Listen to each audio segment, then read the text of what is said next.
Cumprimento a todos com a paz do Senhor Jesus. Um bom dia, um bom domingo. Domingo maravilhoso, 3 de outubro. Agora chegamos bem no final do ano já, né, meus irmãos? Estamos falando diretamente da Igreja Evangélica Assembleia de Deus de Brasília, área especial número 8, setor D, Taguatinga Sul, que tem como pastor presidente o pastor Ocival Pereira Xavier. Então nós vamos estudar hoje, abrindo mais uma nova lição. Graças a Deus terminamos o trimestre com aquele ensinamento maravilhoso. E desta feita nós vamos estudar sobre o apóstolo Paulo, lições da vida e ministério do apóstolo Paulo, dos gentios para a Igreja de Cristo. E o título da lição de hoje, lição número 1, é O Mundo do Apóstolo São Paulo. Graças a Deus por mais uma vez. Eu queria só avisar os irmãos, estou retornando, estava de viagem, né?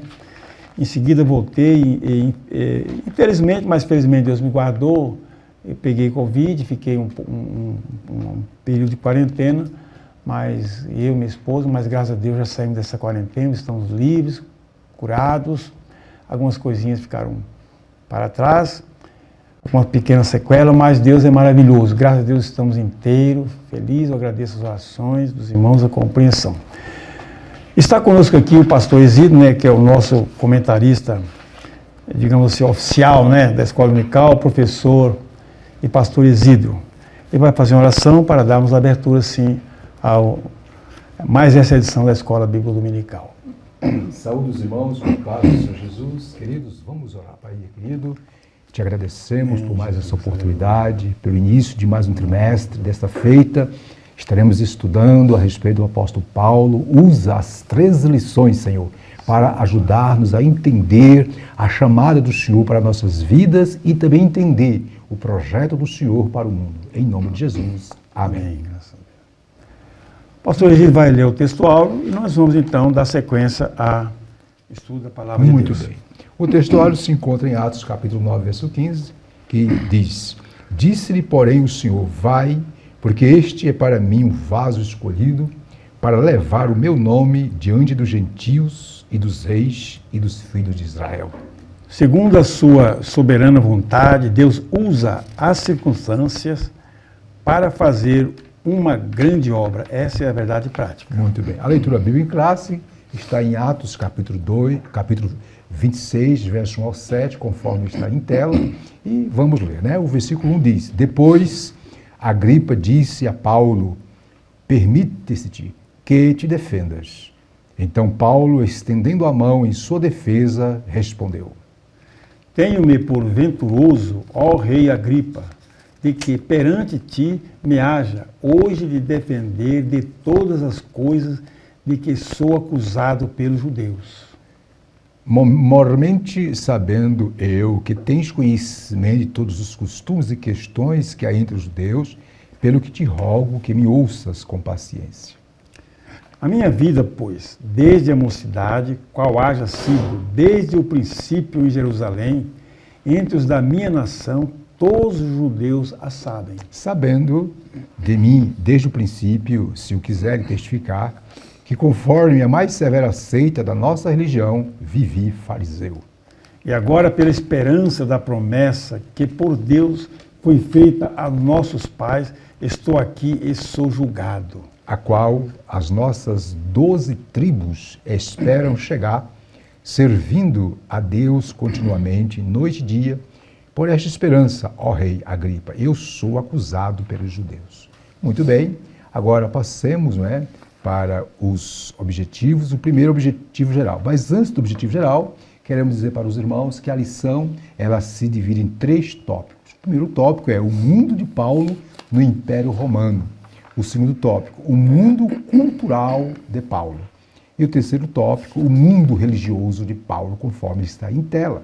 Agora vamos para o objetivo geral. O objetivo geral é com o senhor, professor. O objetivo geral diz o seguinte: saber como o mundo de hoje é uma porta aberta para o Evangelho. Muito bem. Os objetivos específicos são 3. Primeiro, apresentar o mundo de Paulo no Império Romano, discorrer sobre o mundo cultural de Paulo e descrever o mundo religioso de Paulo. Muito bem, agora vamos comentar, analisar Enfim, estudar passo a passo a nossa lição. E passo para o professor Silas fazer a leitura da introdução. Diz assim a introdução: o assunto desse trimestre é a vida do apóstolo Paulo. Para compreendê-lo melhor, veremos que era o mundo que o apóstolo atuava, pois isso o texto áureo desta lição apresenta como Paulo foi vocacionado para levar o nome de Jesus diante dos gentios. Maravilha. Quais são as suas observações, professor, sobre Mas, essa na realidade, o apóstolo Paulo atuou em um mundo, Isso. mas digamos assim, dividido quase que em duas fases, né? Então em dois grupos, né? Zeloso como era, né?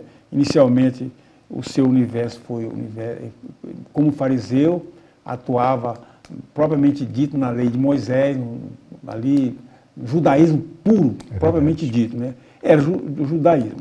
Depois da chamada, foi vivenciar o cristianismo, um outro mundo, outro universo que ele realmente se adaptou pela chamada de Jesus Cristo. Muito bem. Dentro do que o professor acabou de dizer, minhas irmãs, meus irmãos, eu queria trazer mais uma observação, dizer o seguinte: foi a partir, observe, do encontro dramático que teve com Jesus no caminho de Damasco, isto está em Atos 1:9, que Saulo, Saulo de Tarso, se tornou Paulo, o apóstolo dos gentios, conforme Romanos 12:13, por causa da sua grande obra missionária aos países, aos povos gentílicos.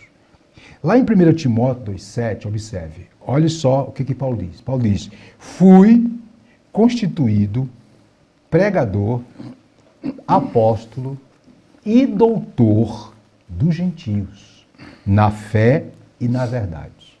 Então, observe, minhas irmãs e meus irmãos, que além de apóstolo aos gentios, ele foi o homem que Deus escolheu dentre todos os líderes do Novo Testamento para construir a maior parte da teologia cristã. Observe que dos 27 livros do Novo Testamento, 13 foram escritos por Paulo, onde contém a maior parte da teologia do Novo Testamento. Então, além de ter sido grande pregador, Silas, além de ter sido o apóstolo, líder, fundador de diversas igrejas, ele foi o doutor por excelência. Foi ele o responsável por sistematizar, organizar. Em síntese, Paulo foi o grande organizador da teologia cristã. Verdade. Muito bem. Dito isso, passemos agora para o primeiro tópico, que tem como assunto o mundo de Paulo no Império Romano. Conforme está em tela, o primeiro item desse tópico é entendendo a origem de Paulo. Vamos ler. Há poucas informações concretas acerca da vida cronológica de Paulo, como sua data de nascimento, formação cultural e religiosa. Geograficamente, Paulo, que era um nome romano, era natural de Tarso, capital da Cilícia, que ficava às margens do rio Cídnus, na Ásia Menor. Sobre o seu nascimento, não temos data precisa.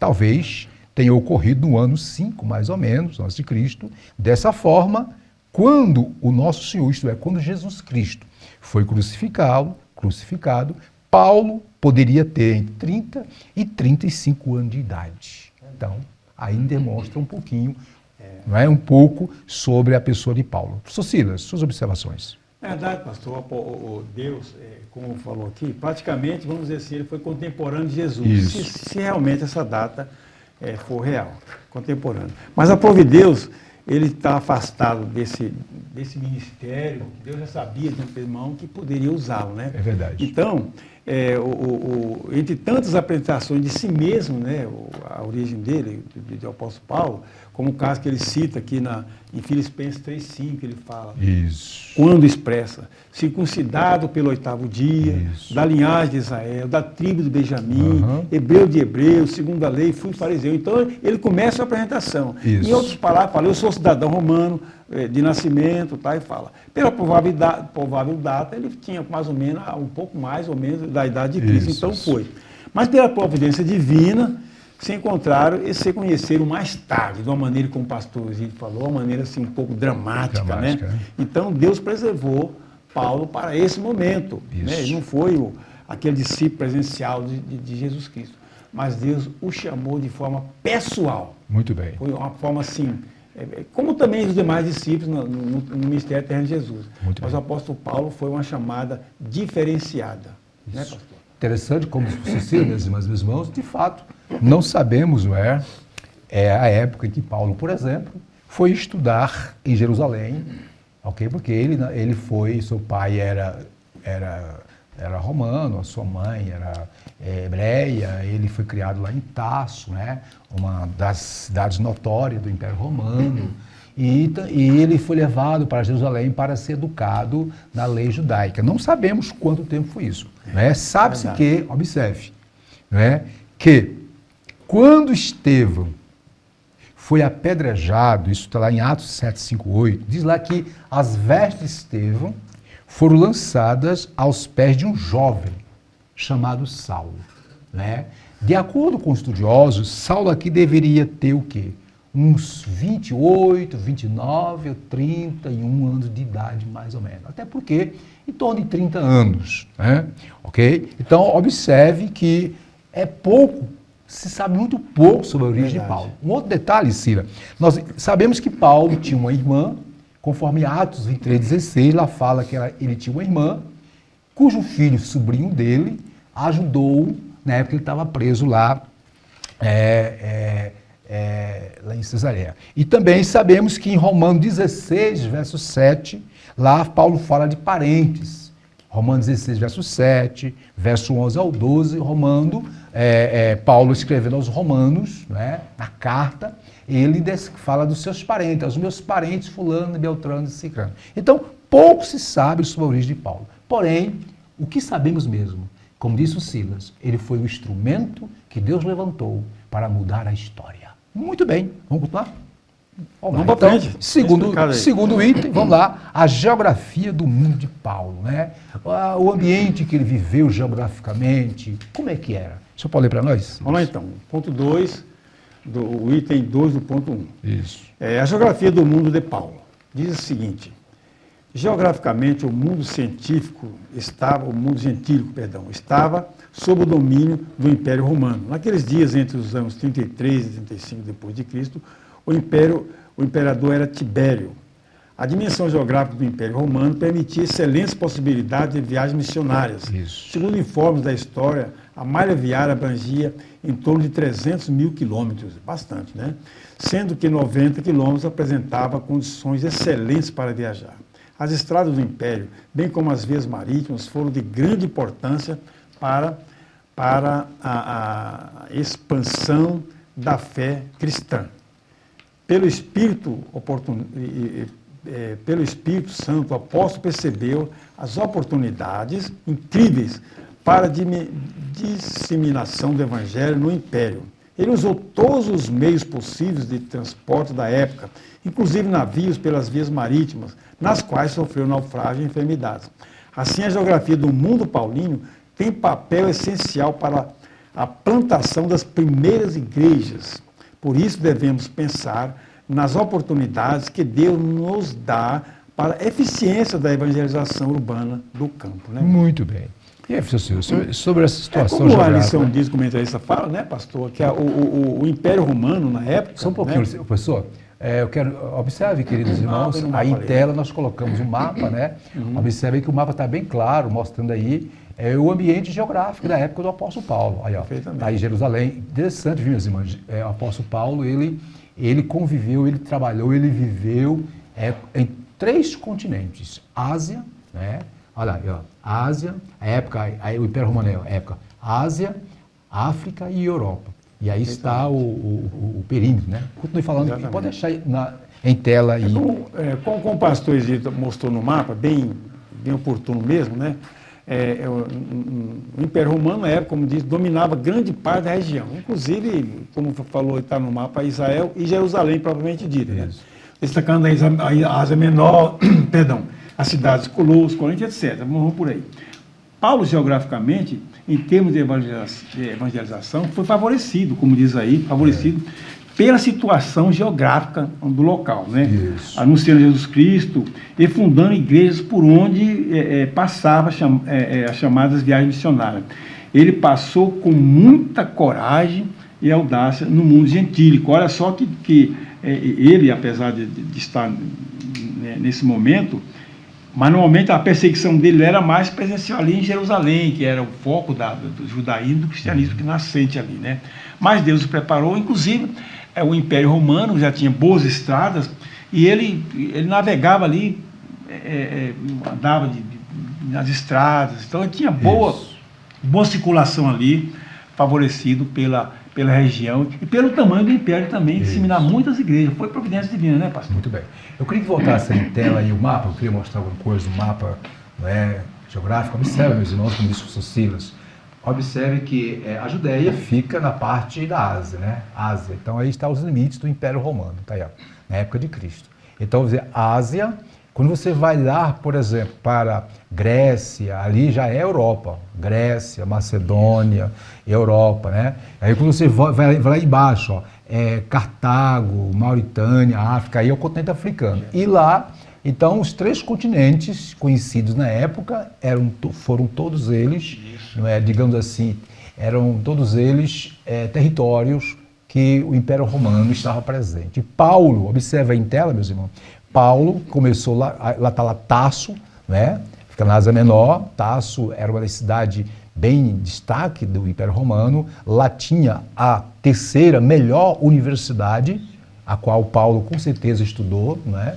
E de Tarso ele vem para a Judéia, aí vai lá, Antioquia. Então aí está demarcando o ambiente geográfico que Paulo. Ainda deixando em tela aí, eu quero trazer uma observação. O Império Romano tinha uma população de mais de 70 milhões de pessoas. De acordo com o estudioso, entre 10% a 15% eram escravos. Detalhe, esses escravos aqui eram escravos procedentes de espólios, né, de conquistas e também de dívida. Nessa época, os escravos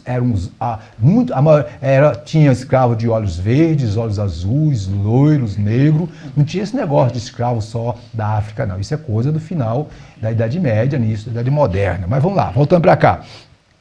Na capital de Roma também, né, conforme nós estamos falando, havia entre 800 mil e 1 milhão de habitantes. Então, né, e dentre estes, 30% a 40% eram escravos. Estamos trazendo aqui algumas informações sobre a geografia do mundo da época do apóstolo Paulo.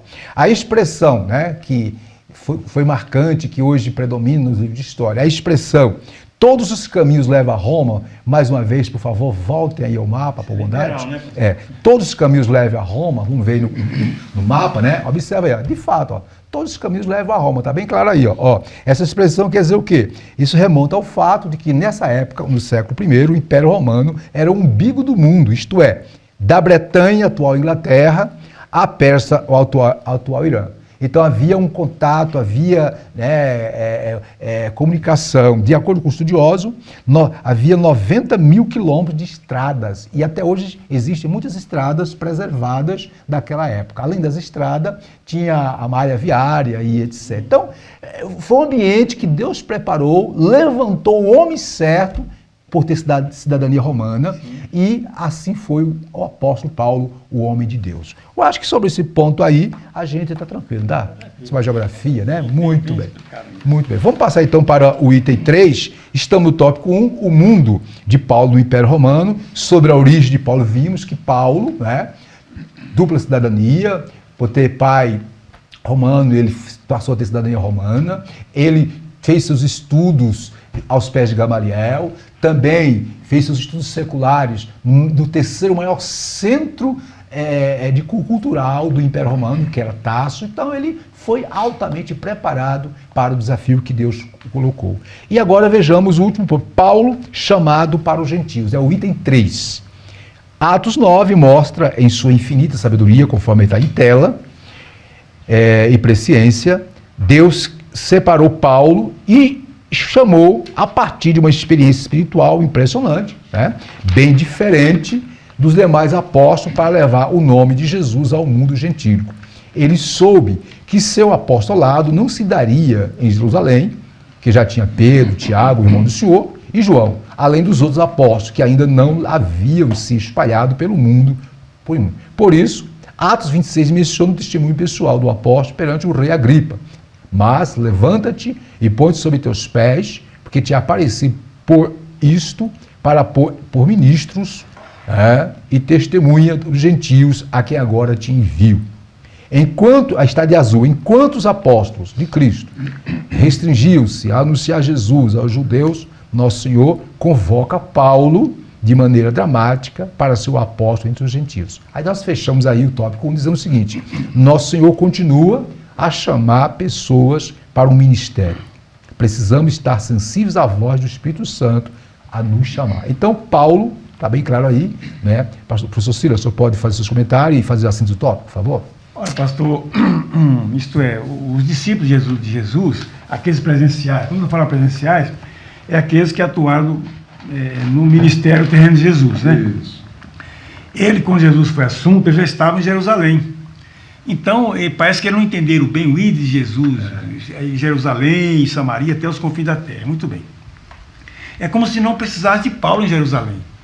Naquele momento não havia necessidade de Paulo em Jerusalém. Então, resumindo, Jesus se revela a Saulo e lhe dá um duro recado, como o irmão falou, né? Foi uma maneira dramática, Deus separou ele. Mais tarde, Jesus fala para Ananias, né, que foi emissário de chegar lá para esclarecer melhor Paulo e recebê-lo. É uma porta que Deus abriu para apresentar Paulo. Então, a emissária deu um duro recado. Vai, falando para Ananias, vai, lá como diz lá em Atos, né? Vai, porque este é para mim um vaso, olha só, escolhido para levar o meu nome diante dos gentios, olha só, dos gentios, dos reis e dos filhos de Israel. E eu lhe mostrarei, olha a importância, e eu lhe mostrarei o quanto deve padecer pelo meu nome. Pronto, está aí a chamada literal para os gentios. É como se, olha, Paulo, você não vai precisar ficar em Jerusalém, porque lá tem os discípulos que estão lá, mais tarde também vão se espalhar por aí, então você vai ficar por aqui. Até porque não sabe que houve uma certa resistência depois, quando Paulo foi pregar os gentios, né? Os apóstolos presencial. Então é essa a chamada propriamente dita do apóstolo Paulo para aquele fim específico. As próximas lições vai dar continuidade. Nós aqui, mais uma parte introdutória, a lição número 2, número 3, vai falar mais sobre a chamada de Paulo. A coisa é certa, como disse Silas. Paulo foi o instrumento que Deus usou. Por quê? Porque Paulo tinha diferencial que os outros não tinham. Você pode fazer a síntese do tópico? Uma síntese do tópico diz o seguinte: o Pax Romana, a geografia e os meios de transporte urbanos e do campo do Império Romano contribuíram para a propagação do Evangelho. E Paulo surfou nisso aí, né, pastor? Podemos dizer que o contexto político, cultural e religioso da época de Paulo, observe, não era favorável. Porém, ele, no poder de Deus, ultrapassou todos esses limites. Né?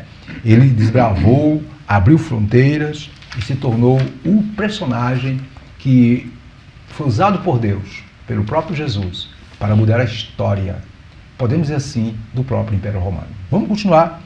Então vimos aí o tópico 1, que é o mundo de Paulo no Império Romano, vimos a origem de Paulo, vimos a geografia do mundo de Paulo, vimos ele, né, foi chamado para os gentios. Agora vejamos o mundo cultural, a cultura, né, a língua, os saberes. 2.1, a língua mundial daqueles dias era o grego. Eu vou ler aqui, está em tela aí, por favor, nos acompanhe. Para o povo judeu, o hebraico e o aramaico eram línguas nativas. Entretanto, apesar de a Palestina e todos os demais países do Médio Oriente estarem sob a autoridade do Império Romano, prevaleceu a língua do grego koiné, possibilitada pela infraestrutura de comunicação do Império. O grego koiné, era uma língua popular muito difundida na época. O Novo Testamento foi escrito no grego koiné e o apóstolo Paulo falava e escrevia, detalhe, fluentemente, tanto o grego como o hebraico e o aramaico. Ele era um poliglota. E, de acordo com alguns estudiosos, também o latim. Utilizando o grego, Paulo teve uma formação básica, como já falamos, né, em Tasso, que era o terceiro centro acadêmico, cultural do Império Romano, e posteriormente foi levado por seu pai, que era judeu e pertencia ao grupo dos fariseus em Jerusalém, para aprender, para conhecer, para estudar, para se aprofundar na Torá e aos pés do Rabino Gamaliel, um dos mestres por excelência da época. Aqui, está de azul aí em tela, é possível refletir acerca do uso das principais línguas do mundo, né? Atualmente, por exemplo, inglês, francês, espanhol, mandarim, para a obra da evangelização. Silas, seus comentários. Pastor, na verdade, a língua mundial naqueles dias, como diz aí, né, digamos, era o grego, praticamente. É o grego. Né? Então, mas Deus fez o apóstolo Paulo, chamou já capacitado, capacitou mais ainda, né? Digamos assim, aproveitou os talentos de Paulo, né? A erudição, a cultura, a formação de Paulo, na profundidade da lei, enfim, todo o conhecimento, inclusive dos idiomas falados na época, para levar a mensagem da cruz. As camadas sociais mais elevadas, né? As nobrezas, os palácios, rei, como diz aí, né? Deus poderia chamar qualquer um, né? Poderia. Qualquer um para capacitar para essa obra. Mas ele quis aproveitar os talentos de Paulo, o conhecimento de Paulo, a cultura de Paulo, até porque ele era romano e uma das finalidades dele era percorrer toda aquela região ainda como cidadão romano que ele era, né? Então foi uma coisa assim bem... Ele é bem instruído, como eu falou, aos pés de Gamaliel, já era praticamente quase uma dinastia de fariseus, né? Seu pai, seu avô, etc. Então, por aí ele é o pastor Eliel. Né? Muito então, bem. Vamos lá. Interessante notar que Paulo ele era uma pessoa realmente, era um poliglota. Sim. Falava fluentemente, escrevia em aramaico, hebraico, né? Que o dia o seu discurso lá em Jerusalém, ou ficou perplexo. Dominava o grego fluentemente. E, de acordo com alguns estudiosos, também ele tinha muito domínio do latim, que era a língua, né, falada pelos legisladores romanos, políticos e etc. Portanto, o que Paulo fez? Ele serviu-se dessas línguas, né, para comunicar-se não só com os judeus, mas com todos os outros. Em outras palavras, Deus precisava de um personagem, de uma pessoa que tivesse tais habilidades para fazer frente à necessidade de levar o evangelho a todos os povos, independente da etnia. Nos dias atuais, minhas irmãs e meus irmãos, Deus também requer, né? Deus está à procura de pessoas, de homens e mulheres, que se disponham a conhecer, a estudar, a ter mais e mais conhecimentos na área cultural e que esse conhecimento seja vertido ou revertido, ou seja, colocado à disposição de Deus para a pregação do Evangelho. Existem as universidades, as academias, os ambientes acadêmicos, onde há uma carência muito grande de pessoas preparadas para defender a fé. E aí fica a dica, né?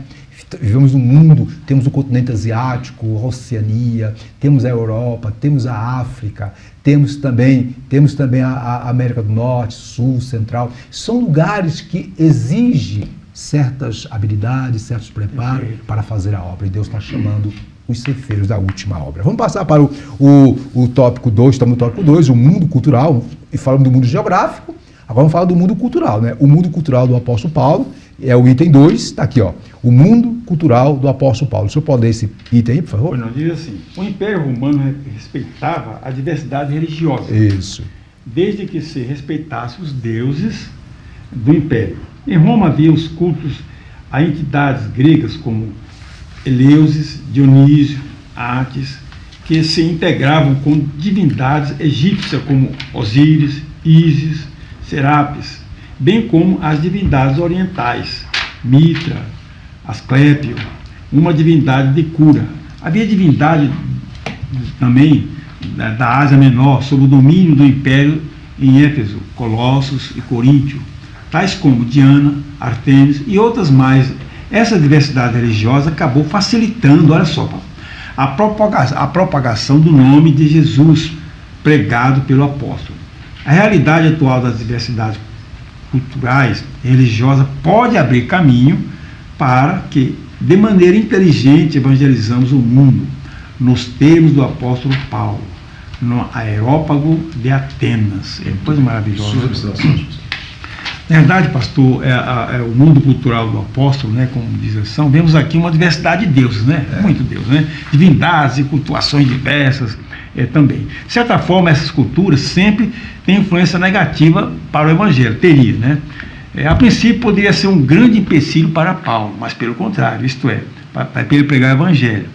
Roma, como diz o texto, Roma não impedia a religiosidade, desde que respeitasse os seus deuses, né? Agora, Paulo, pelo contrário, ficou muito à vontade para trabalhar, pois ele tinha um bom conhecimento sobre tudo isso, sobre essa divindade toda, tinha uma boa cultura. Então, o Espírito Santo usa o conhecimento de Paulo, ele dá sabedoria para aplicar na palavra. Então, como o pastor disse no início aí, ele escreveu 3 cartas, doutrinando a igreja, que ele tinha esse conhecimento, ele tinha toda a influência, tinha toda uma cultura para, vamos dizer assim, flutuar nessa cultura de divindades diversas do Império Romano. Por aí Deus usou, né? É interessante, Círis, aí nesse ponto 2 está falando de Paulo, o apóstolo Paulo, no Areópago de Atenas. Sim. Aí está um exemplo clássico do quanto Paulo era culto, era sábio e, além de tudo, dominava digamos assim, a argumentação, a retórica, a prédica, a oratória grega. Vejamos, observe, a observação que eu faço. Paulo tinha grande bagagem da cultura grega, a ponto de fazer citações dos grandes filósofos e poetas gregos. Viu, meus irmãos? O discurso de Paulo no Areópago, em Atenas, no capítulo 17, verso 64, isso ocorreu por volta do ano 50 a 52 depois de Cristo, demonstra isso. Foi o primeiro encontro ou o primeiro embate entre a fé cristã e a filosofia grega, que na época, viu, Silas, era representada pelos epicuristas e estoicos, não é? Que eram escolas filosóficas que estavam na moda na época. Então, observe que Paulo, em Atenas, ele, ao olhar aos diversos altares, viu um altar ao Deus desconhecido. Olha só a sabedoria, não é? A perspicácia de Paulo.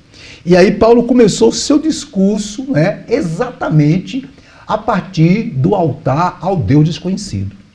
E como é que Paulo começou? Porque quando Paulo chegou em Atenas, né, ele foi à sinagoga, chamou a atenção o seu discurso, e ele foi convidado a defender a sua tese, se eu posso dizer assim, no Areópago. O Areópago era um lugar que havia Atenas, ainda existe hoje, onde eram debatidas questões, filosofias, ideologia, onde as pessoas se reuniam para ouvir a novidade da última hora. Seja em filosofia, seja em cultura, seja em política e etc. E Paulo, chegando em Atenas, com um discurso diferenciado, ele foi convocado: rapaz, vamos lá no Areópago, porque queremos te ouvir melhor. E lá estava quem? As 2 escolas continuadoras da filosofia platônica, aristotélica, ou socrática, platônica, aristotélica, os epicúreos e estoicos. E o que Paulo fez? Paulo ficou inibido?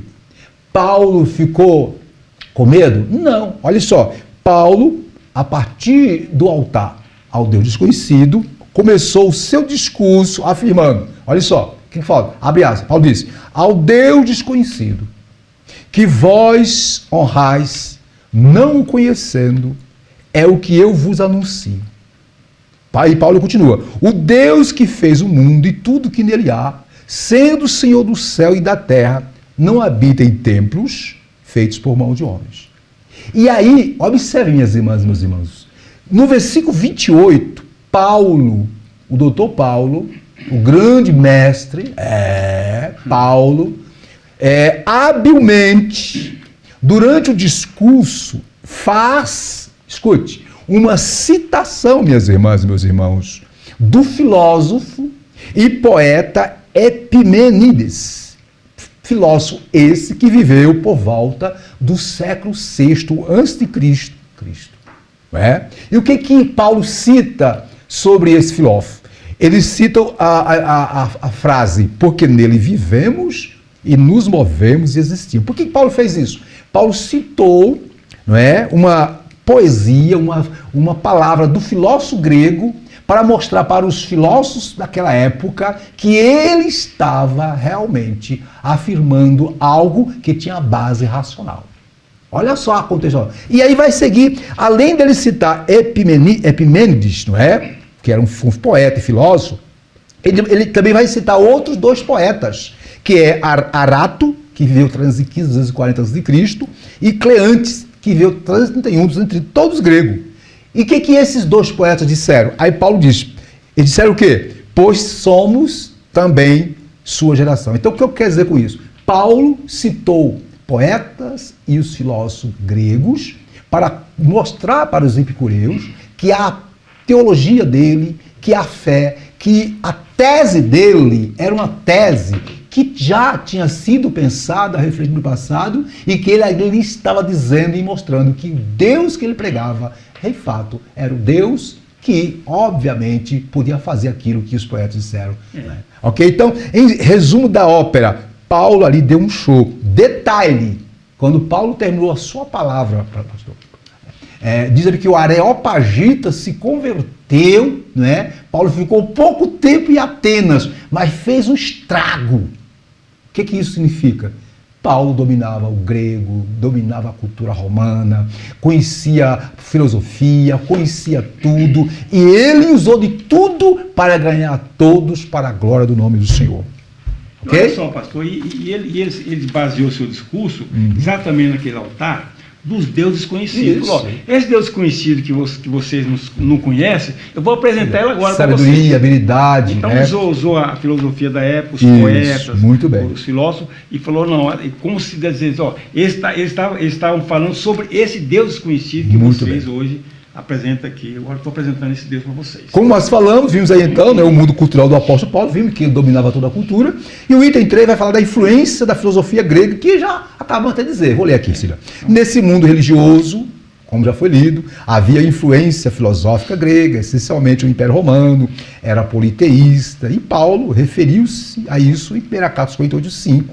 A influência da filosófica grega, especialmente do gnosticismo, era muito forte, e acabou influenciando o pensamento de muitos cristãos naqueles dias. Rapidinho, naquela época, quando você pega a carta aos Colossenses, por exemplo, Paulo vai combater exatamente o gnosticismo. O que era o gnosticismo? Gnosis quer dizer conhecimento, ismo quer dizer pensamento e ideia. Então, o que era o gnosticismo? Era uma filosofia que ensinava que existia um conhecimento mais profundo, mais interessante do que o próprio cristianismo. E Paulo desbanca isso. Voltando para cá, para a leitura, né? Observe, os líderes da igreja da época tiveram de refutar com veemência essa teoria do gnosticismo, cujos adeptos queriam misturá-lo com a doutrina pura de Cristo. Né?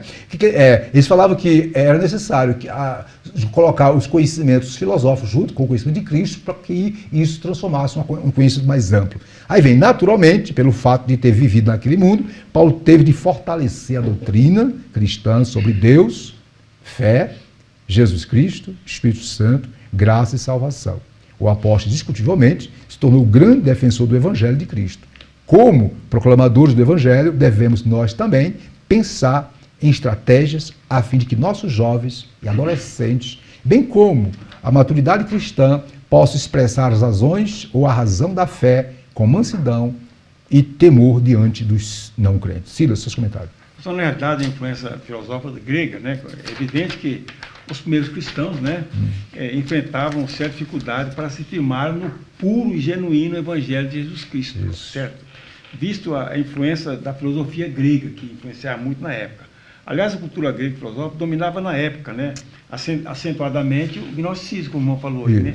Que em puro, como o irmão falou, quer dizer, a carne e o espírito, né? A carne podia fazer o que quisesse, desde que o espírito era uma base forte do gnosticismo.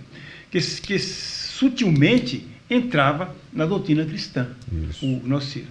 Mas Paulo, com seu conhecimento, usado pelo Espírito Santo, direcionado, rebatia com veemência e ousadia tais filosofias, colocando a doutrina cristã, confrontando o gnosticismo e as filosofias gregas da época, porque, como disse anteriormente, a Bíblia fala, ele tinha muita cultura, e o Espírito Santo usava exatamente o conhecimento que Paulo tinha, como já disse anteriormente, para flutuar para ter penetrar nessas áreas filosóficas, com todo conhecimento, para rebater as filosofias, né, da grega da época, a cultura, em prol do Evangelho. Muito bem. Um detalhe, Silas, que não era só o gnosticismo, existiam outras correntes. Já falando, existia o epicurismo, o estoicismo, né, os chamados neoplatônicos, enfim, eram filosofias que tinham seu viés humanista, né, racional, seu viés, né, místico,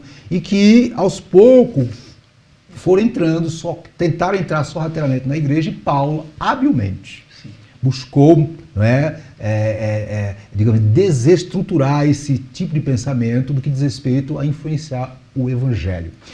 Paulo era tão culto, minhas irmãs e meus irmãos, que foi capaz de romper, escute, com limites religiosos, limites culturais, envolvendo línguas diferentes, costumes e mentalidade diferente. Eu ouso dizer, se Paulo vivesse hoje, seria por alguns até, quem sabe, mal compreendido. Porque ele soube agir em todas as circunstâncias do universo. Trazendo para os dias atuais, escute, a sociedade em nossos dias hoje tem um quê de gnosticismo, tem um quê de epicurismo. O que essas filosofias propunham e propõem? Elas propõem um materialismo em extremo.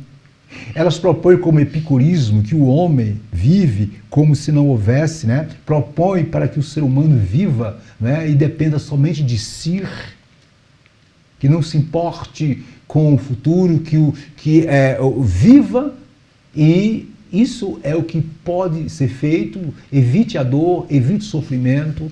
A busca da felicidade está em buscar o prazer. Isso é epicurismo, né?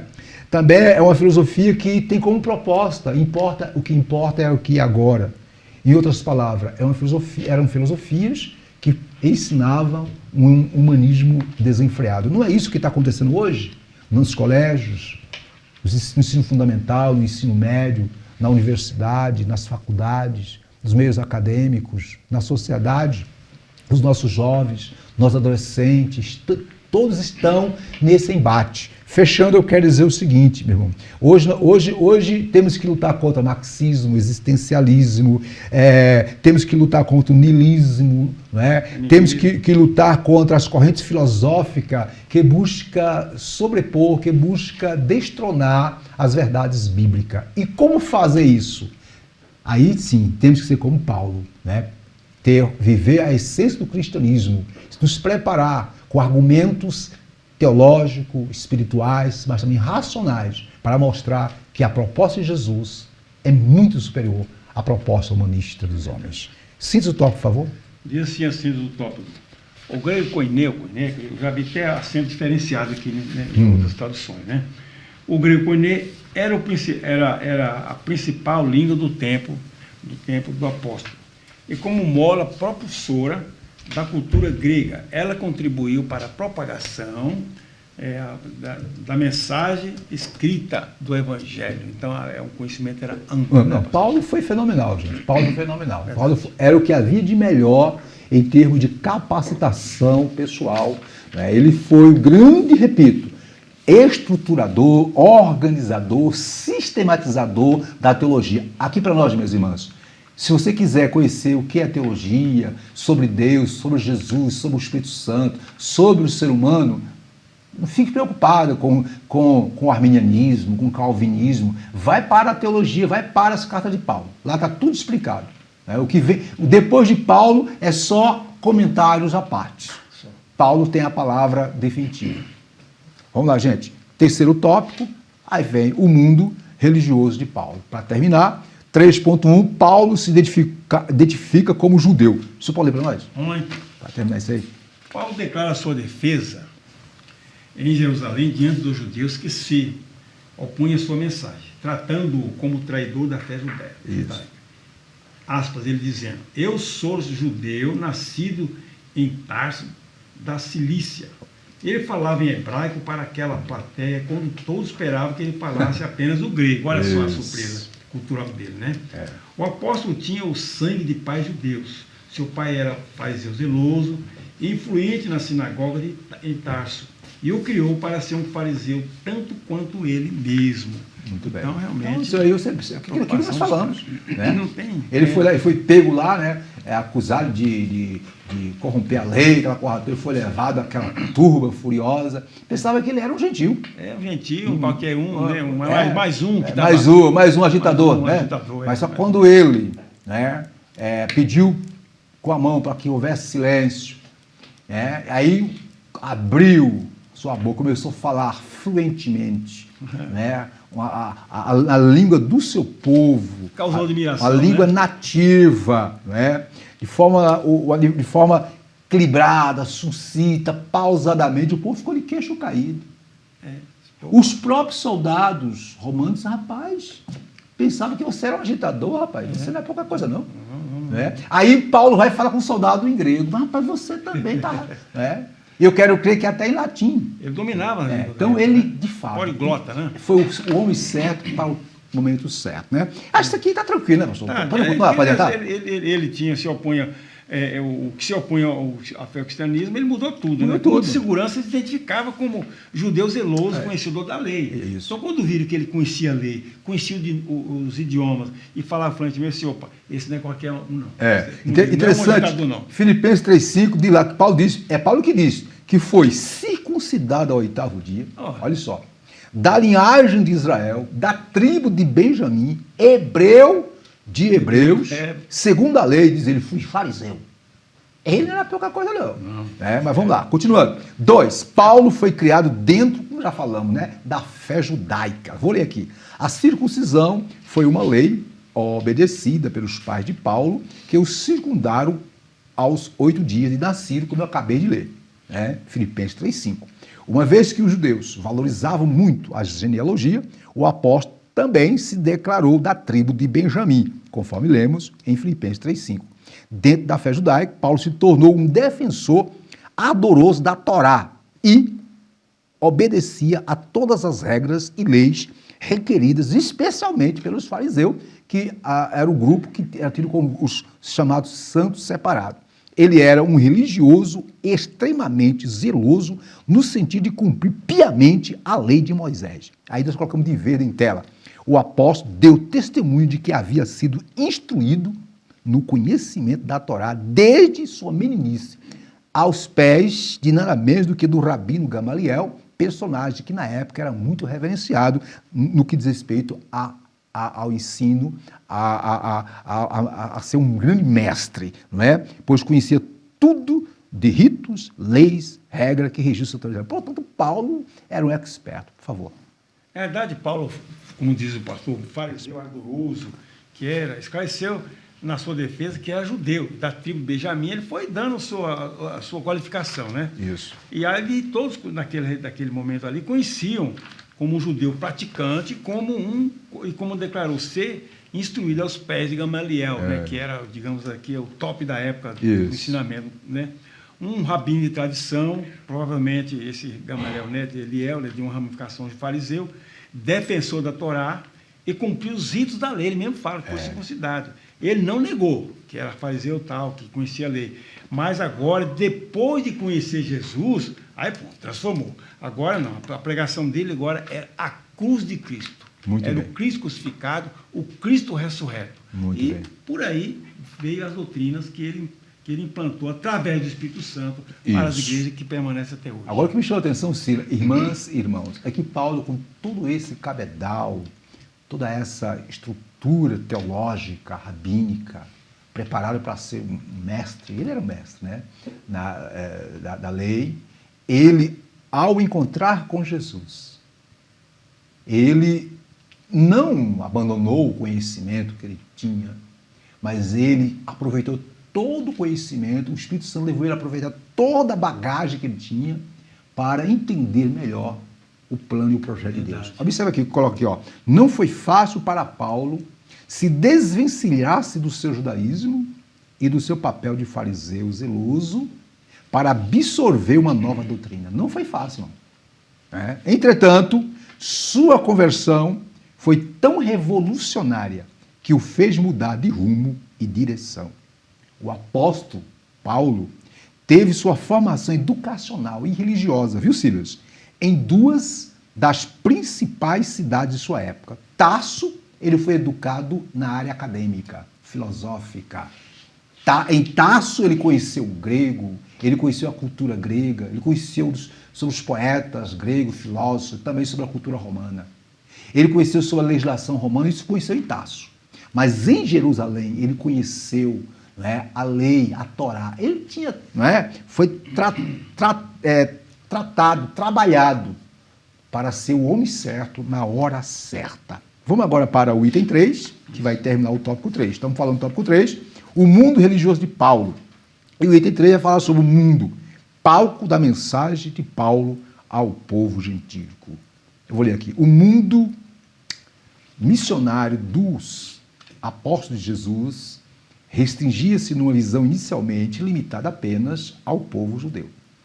Quando o Senhor convocou Paulo, o chamou pelas características de que precisava para disseminar o evangelho no mundo gentílico. Repito, o mundo gentílico é aquilo que nós mostramos naquele mapa. Abrangia o quê? Abrangia a Ásia, abrangia a Europa, abrangia toda a região onde estava o Império Romano. Voltando para a tela.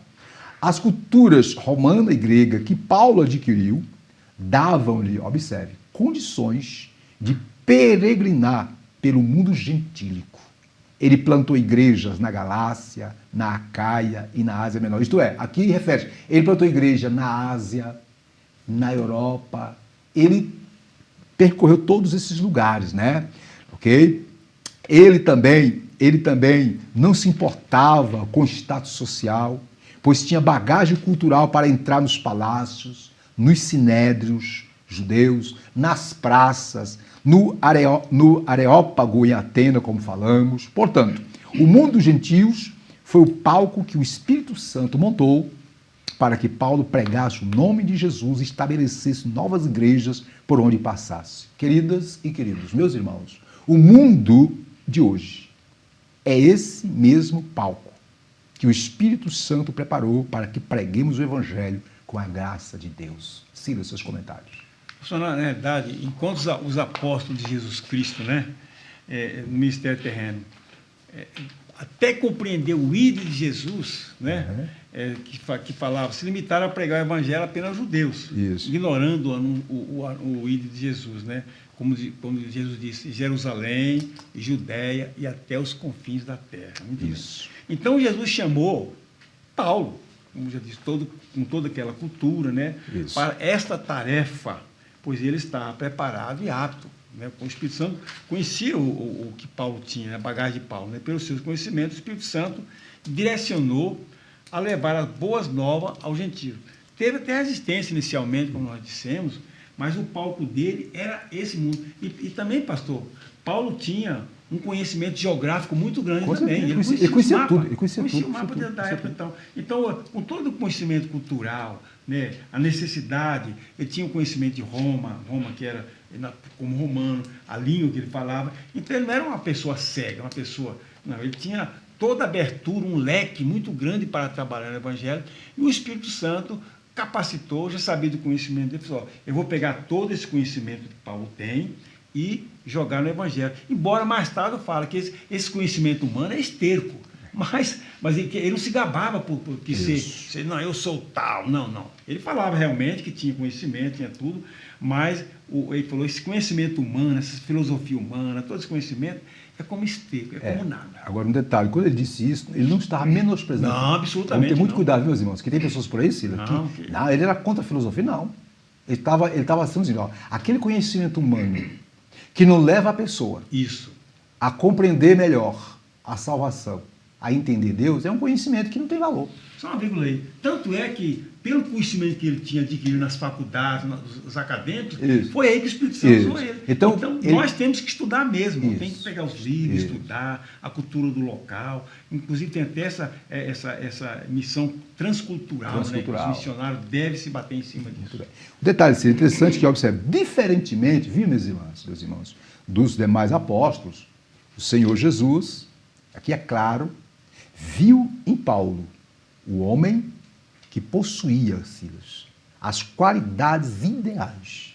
De quê? Que qualidades essas? Qualidade de fé, conhecimento, cultura e ousadia Coragem, né? Coragem. Para levar o seu nome, isto é, para levar o nome de Jesus ao mundo gentil.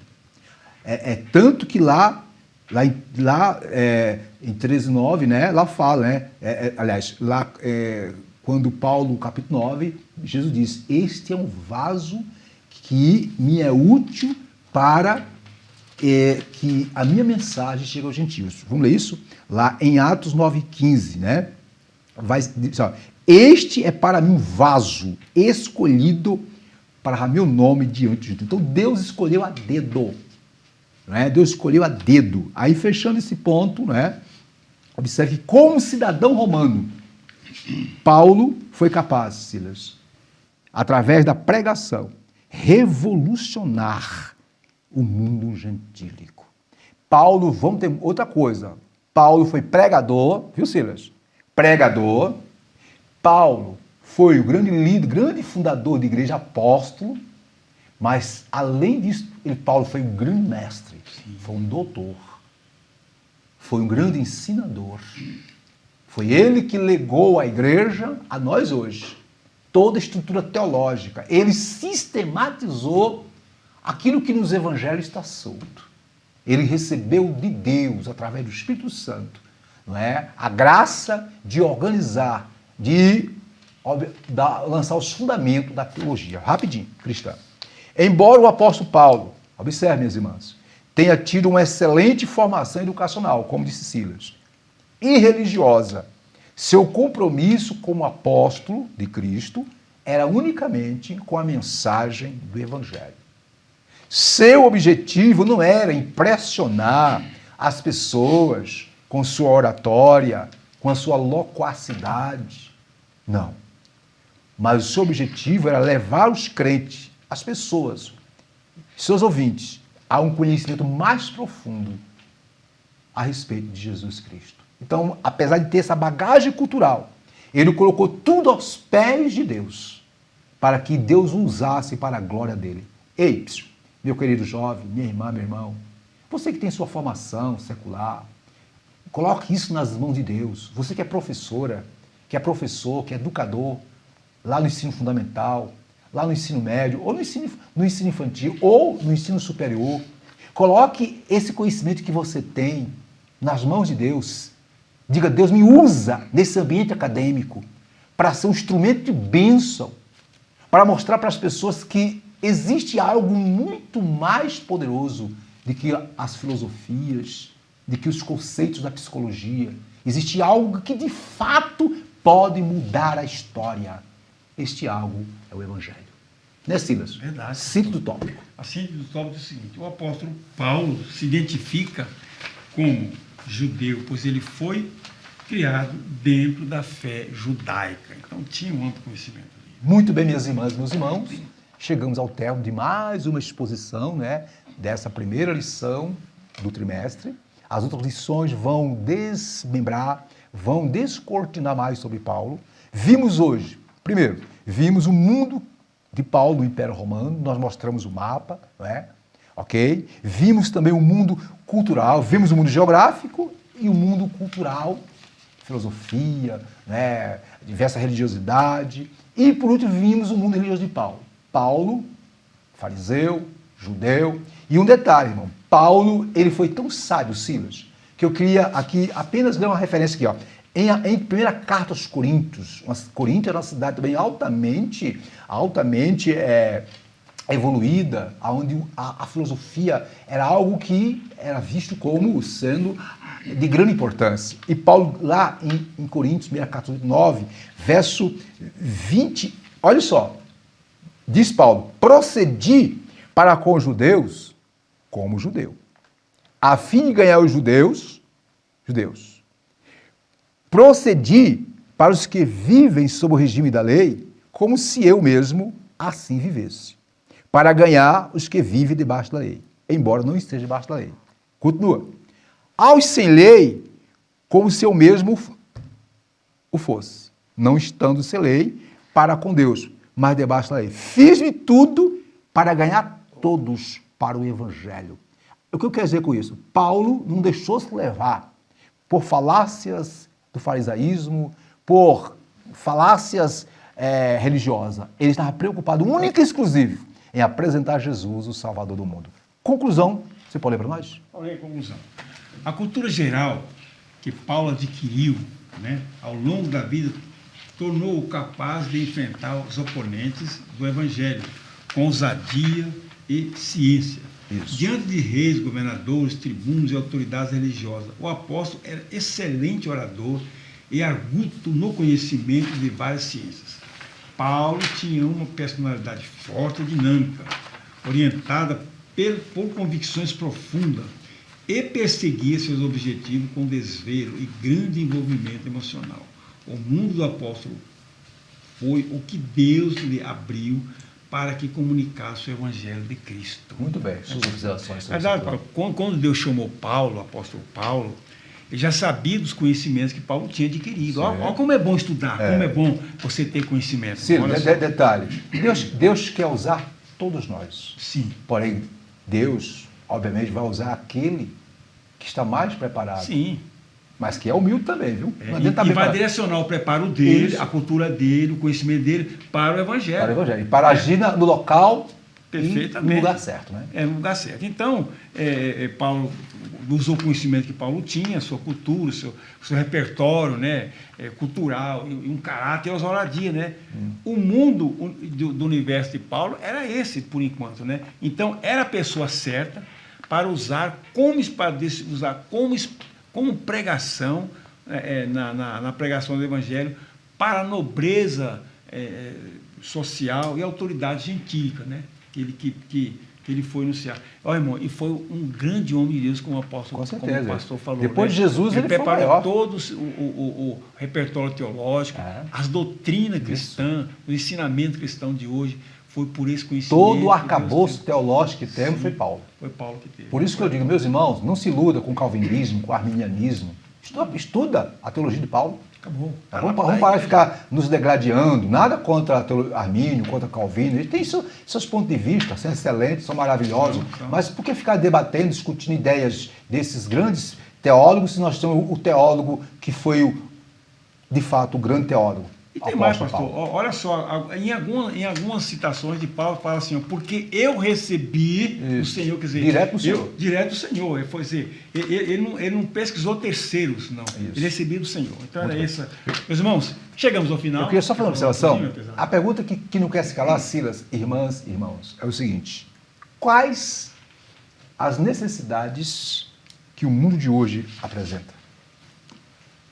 É uma pergunta. Boa pergunta. Como o Evangelho pode preenchê-los? Na época de Paulo, a maior necessidade era conhecer Jesus, Senhor e Salvador, em meio às grandes religiões da época. E hoje, não é? Qual é a maior necessidade que hoje a humanidade tem? O ser humano está batendo em portas à procura de palavra de ânimo, de esperança, de consolo, à procura de algo que preenche o seu vazio existencial. E o Evangelho tem a solução para esses problemas. Ok? Paulo disse, não me envergonhe do Evangelho, pois é o poder de Deus. Paulo, não é? Diante de uma sociedade, a romana, Paulo disse que não se envergonhava do Evangelho, pois é poder de Deus para a salvação, quer do judeu, quer do grego. Portanto, queridos, assim como Paulo, falemos de Jesus para este mundo. Pastor, mas eu estou lá na universidade. Você pode ser útil. Ore a Deus, peça estratégia. E Deus vai te usar para a glória dele. Fechando. Nós devemos pregar o Evangelho de Cristo, pois ele é a resposta de Deus para a humanidade. Assim como Paulo se entendeu isso naquela época. Muito bem. Pegando só o gancho que o irmão falou aí, ó. Se você é um acadêmico, fala de Jesus no seu local. Isso, de forma bem sutil, elegante, sábia. Não é batendo, não criticando, usa sabedoria.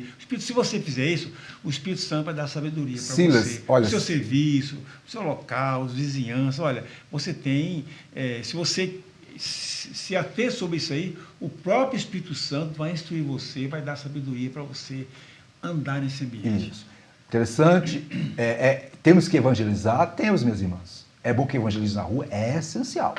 Mas escute, evangelismo se faz na rua, nas instituições políticas, nas instituições educacionais e aqui para nós. Para cada local, Deus tem a pessoa certa, Deus tem a pessoa que precisa ter as habilidades certas para atuar. É verdade. Então, se exponha e Deus vai lhe usar.